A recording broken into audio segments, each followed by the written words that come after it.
বিসমিল্লাহির রহমানির রহিম।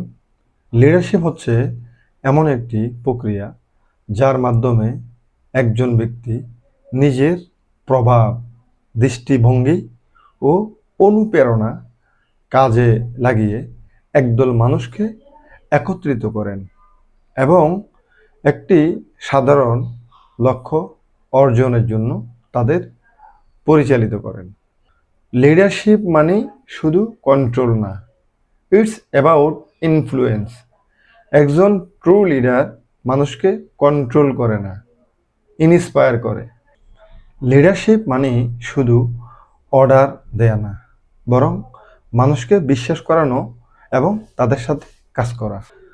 মনে রাখবেন, লোকজন আপনার পজিশন ফলো করে না, তারা ফলো করে আপনার বিহেভিয়ার, অ্যাটিটিউড এবং কনসিস্টেন্সি।